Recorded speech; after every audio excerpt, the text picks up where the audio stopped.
Sungguh menyedihkan, para sahabat Nabi tak kuasa menangis dan menjerit hingga pingsan saat menjelang detik-detik wafatnya Nabi Muhammad Shallallahu Alaihi Wasallam.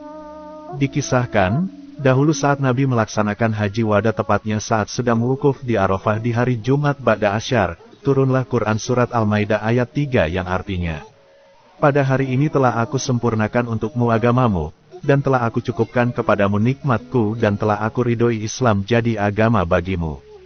Saat itu, Nabi tengah berada di atas seekor unta. Malaikat Jibril lantas memerintahkan Nabi untuk mengumpulkan para sahabat dan memberitahu mereka tentang telah sempurnanya agama Islam serta tidak ada wahyu lagi yang turun setelah ini. Nabi lantas pulang dari Makkah menuju Madinah untuk mengumpulkan para sahabatnya.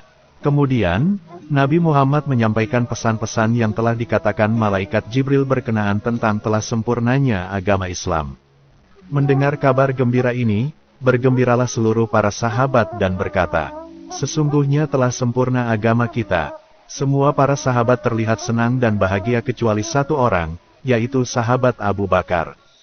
Beliau benar-benar terlihat sangat sedih. Sahabat Abu Bakar lantas kembali pulang ke rumah. Beliau lalu tutup pintu rumahnya rapat-rapat dan meluapkan rasa sedih dalam tangisan di sepanjang malam dan siang. Kabar kesedihan Abu Bakar ini lantas diketahui para sahabat lainnya. Mereka lalu pergi dan berkumpul di rumah Abu Bakar untuk meminta klarifikasi atas kesedihannya. Para sahabat berkata, "Wahai Abu Bakar, kenapa kamu menangis di saat gembira dan sukacita disebabkan Allah Subhanahu wa Ta'ala telah menyempurnakan agama kita?" Sahabat Abu Bakar menjawab, "Wahai para sahabatku, kalian tidak tahu musibah apa yang telah menimpamu. Tidakkah kalian mendengar bahwa apabila sebuah perkara telah sempurna, maka mulailah ia berkurang? Dan ayat ini memberitahukan tentang perpisahan kita, Hasan dan Hussein akan menjadi yatim, dan istri-istri Nabi akan menjadi janda." Mendengar penjelasan sahabat Abu Bakar, menjeritlah para sahabat dan tak kuasa menahan tangisan air mata.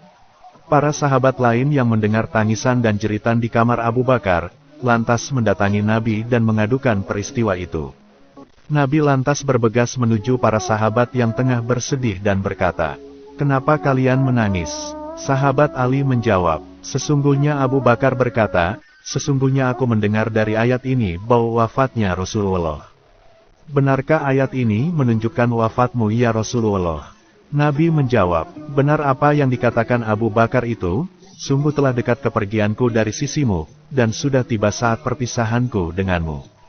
Ketika sahabat Abu Bakar mendengar penjelasan Nabi, maka menjeritlah ia dengan sangat keras sekali hingga akhirnya pingsan dan tersengkur tak sadarkan diri. Sementara badan sahabat Ali gemetar, di sisi lain para sahabat lainnya terguncang hatinya dan merasa takut. Para sahabat lantas menangis dengan sangat hebat, tidak hanya itu gunung dan bebatuan juga ikut menangis. Menangis jugalah para malaikat di langit, bahkan cacing-cacing, binatang di hutan maupun di laut semuanya bercucuran tangis air mata. Nabi Muhammad lantas bersalaman dan berpamitan dengan para sahabat. Nabi juga terlihat menangis saat memberikan wasiat kepada mereka. Dikisahkan, dahulu sebelum Nabi Muhammad wafat, beliau mengalami sakit-sakitan yang cukup parah. Meski sudah sakit parah, Nabi Muhammad masih tetap menjadi imam sholat 5 waktu. Merujuk buku sirah Nabi, pada hari-hari terakhirnya Nabi Muhammad hendak pergi ke masjid untuk mengimami sholat Isya. Namun karena kondisinya yang tidak memungkinkan, beliau akhirnya pingsan.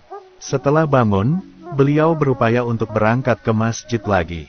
Namun, lagi-lagi pingsan. Hal ini berlangsung hingga 3 kali. Akhirnya, Nabi Muhammad meminta Sayyidina Abu Bakar As-Siddiq untuk menjadi imam sholat menggantikan posisi beliau yang tidak sanggup mengimami lagi. Maka sejak saat itu, Sayyidina Abu Bakar menjadi imam sholat di Masjid Nabawi. Total ada 17 sholat di mana Sayyidina Abu Bakar menjadi imam dan Nabi Muhammad masih hidup. Mendekati hari-hari terakhir, Nabi Muhammad merasakan kalau kondisinya mulai membaik. Demam yang menyergap tubuh beliau selama ini menjadi reda. Beliau kemudian menuju ke masjid untuk mengerjakan sholat subuh. Nabi Muhammad dibopong Sayyidina Ali bin Abi Thalib dan Al-Fadil bin Abbas ketika hendak menuju masjid. Para sahabat gembira sekali ketika melihat kondisi Nabi Muhammad yang membaik sehingga bisa datang ke masjid. Sayyidina Abu Bakar yang sudah mengambil posisi imam sholat hendak mundur setelah melihat kedatangan Nabi Muhammad. Ia mempersilahkan Nabi Muhammad untuk mengimami sholat subuh, namun Nabi Muhammad tidak berkenan.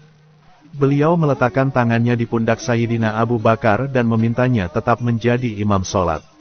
Dan, sholat subuh ini menjadi sholat terakhir Nabi Muhammad bersama para sahabatnya. Peristiwa ini terjadi pada hari Sabtu atau Ahad di hari-hari terakhir wafatnya Nabi. Setelah sholat, Nabi menyampaikan ceramah. Para sahabat duduk mengelilingi Nabi Muhammad dan mendengarkan ceramah dengan seksama. Nabi Muhammad bersabda, "Api terus berkobar dan godaan datang seperti potongan-potongan malam yang gelap. Aku tidak menghalalkan kecuali yang dihalalkan oleh Al-Quran dan aku tidak akan mengharamkan kecuali yang diharamkan oleh Al-Quran. Sepeninggalku, kalian akan banyak berselisih. Apa saja yang sesuai dengan Al-Quran itu berasal dariku, apa saja yang tidak sesuai dengan Al-Quran itu bukan dariku."